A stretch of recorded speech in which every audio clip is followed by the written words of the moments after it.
Итах юмнууд орчиж чад баяртай байгаа. Хэд хэд асуулт байна. Мэргэжлийн холбоотууд тодорхой хэмжээний зөвшөөрлүүдийг олгож ирсэн. Мэргэжлийн холбоотууд дээр олгож байгаа зөвшөөрлийг хэрхэн хялбаршуулж байгаа вэ? Энд ямар нэг хүндрэл нөхцөлтэй байдал байгаа юу? Судалгаа шинжилгээ хийсэн үү гэдгийг нэгдүгээрт асуумаар байна. Хоёрдугаарт зөвшөөрөл олгох хугацаатай холбоотой асуудлууд байгаа. Зөвшөөрөл олгохдоо тодорхой хугацааг заавал зааж өгдөг. Тэр хоног хүртэл гэж. Төрийн байгууллагууд бол дийлэнхтэй тухайн хоногийн эцсийн хугацаа хүртэл хүлээлгэж хагаад нэгтлэх нэрийн дор бараг эцэст нь тулгчийн зөвшөөрлийг олгож байгаа. Энэ бол нэг талдаа зөвшөөрлийг хялбарчилж байгаа мэт болгож захимжуулж байгаа хэлбэр явж байгаа боловч нөгөө талдаа хугацаагаар хясан богдуулах, өрсөлдөөнд шудраг усаар нөлөөлөх ийм нөхцөл байдал бол бас байдаг. Энэ бол төрийн байгууллагууд төр байдаг зүйл. Энийг хэрхэн шийдвэрлэх боломжууд байгаа вэ гэдгийг асуух гэсэн юм. Гуравдугаарт иргэдийг төөрөгдүүлж байгаа асуудлууд байна. Ялангуяа бизнес эрхлэгчдийг. Би байгаль орчин аюулж ажлын сайдаар ажиллаж байхад манай учрал их хурлын дарга маань цахим хөгжлийн сайдаар ажиллаж байсан. Тэр үед бол бүх мэдээллийг захимжуулах хэлбэрийн хүрээнд зөвшөөрлийг бүгдийн цахим хэлбэр шилжүүлж ирсэн. Одоо сая Батбаатар сайд очиод дөнгөж сая захимжуулж байгаа юм шиг мэдээлэл дахиад тавиад эхэлчихлээ. Тэгээ энэ аль 2023 онд 22 онд захимжигдсан байсан зүйлсүүдийг ингээд сайд нар дураараа очиод дахин захимжуулж байгаа хэлбэрээр төөрөгдлүүд үүсгэж болд юм уу? Энийг ер нь энэ төрийн захиргаан дээр ажиллаж байгаа төр өндөр дэд албан тушаалтнуудтай холбоотой асуудал дээр нь яаж шийдвэрлэх ёстой юм бэ? Дараагийн асуулт тусгай хамгаалалтаа газар нутгийн тухай хууль нэмэлт өөрчлөлт оруулах тухай дагалдаж орж ирж байна. Тусгай хамгаалалтаа газар нутгийн талаарх бодлого зохицуулалт менежментийг сайжруулах, тусгай хамгаалалтаа газар нутагт газар ашиглах зөвшөөрлөлтөй холбоотой мэргэжлийн санал зөвлөмж, дүгнэлт гаргах үүрэг бүхий төрийн захиргааны төв байгууллагын дэргэдэх орон тооны бус мэргэжлийн зөвлөлийн бүрэлдэхүүн дүрмийг батлах гэдэг юм заалт байна. Энэ ямар утга учиртай заалт вэ гэдгийг асуух гэсэн. Тусгай хамгаалалтаа газар нутгийн тухай хуулиарч тэр төрийн захиргааны төв байгууллага нь өөрөө ажиллаж байгаа. Дээрээс нь тусгай хамгаалалтаа газар нутгийн захиргаа ажиллаж байгаа. Тухайн захиргаанаас бол тодорхой хэмжээний мэргэжлийн дагуу арга хэмжээг аваад явдаг.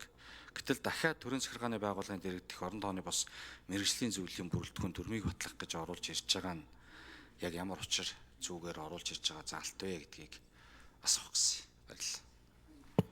За хууль санаа сурчлагч Нямосрын учрал дарга. За энэ тухайн үе засгийн газраас зөвшөөрлийн хуулийг өргөн мэдүүлээд манай хасуурын гаавын гишүү ажлын хэсгийг нь ахлаад тэгээ их хурлаар батлуулсан юм бил. Тэгээ нийтдээ тухайн үед Бямцог сайд бас батлуулсан юм байна. Ажлын хэсэгт ажилласан. За ингээд 360 болсон юм байлээ. За сайн зориг бас байсан юм. За яг уу тэгээд Монгол төрийн төлөөд хэн ажиллах нь яах вэ? Тийм биз. Тэгээд 360 болсон зөвшөөрөл чинь түүнээс хойш дахиад 20-оор нэмэгчлээ. Тэгээд дөрөв хэлснээр нөгөө гэрчлэгээ магадлалын итгэмжилгээд янз бүрийн нэрээр зүсөө хуургаад нэмэгдээ ороод ирлээ. Тэгээд биднэрт нэг юм арга зам ингээд илэрхийлд нэг юм бүртгэл гэж нэрлэлчээл зөвшөөрөл шиг бүртгэлтэй. Нэг ийм олон хэлбэрээр ингээд яваад байхаар бүртгэл магадлалын эзэмшил сертификат гэрчлэгээний чинь тоо 1000 гарчгаар зөвшөөрөл буусны ач холбогдол гарахгүй байгаа юм л та. За тэгээ энэ удаа бол мэдэгдэл гэж юу юм бэ гэдгийг тухайн олон хуульчилж байгаа. Шууд тэр худалдаа үйлчилгээний чиглэлийн үйл ажиллагаануудыг бол хаана ямар газар, ямар байршилтай, ямар үйл ажиллагаа явуулахаа мэдэгдэж байна. Мэдэгдэж байгаагийн шаардлага бол дараа нь нөгөө хүнсний аюулгүй байдал, эрүүл ахуй гэж зүйлүүд дээр төр хяналтаа тавиад иргэдийнхээ ахуй байдал дээр хяналтаа тавиа явах шаардлагатай.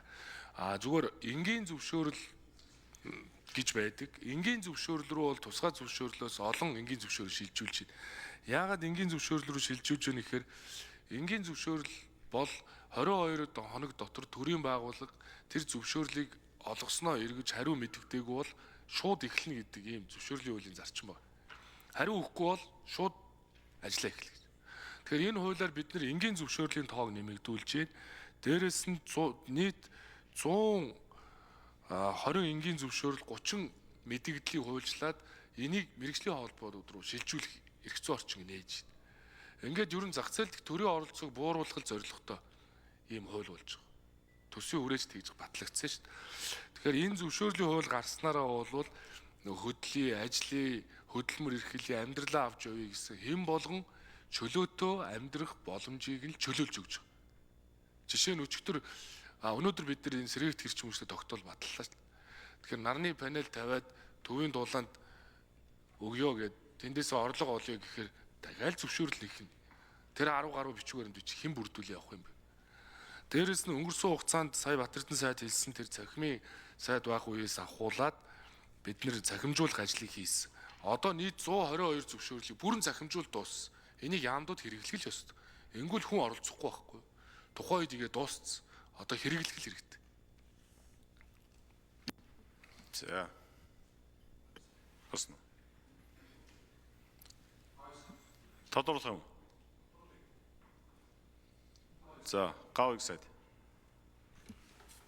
За, ер нь мэрэгжлийн холбоотой асуулт асуулаа. Тэгээд энэ бол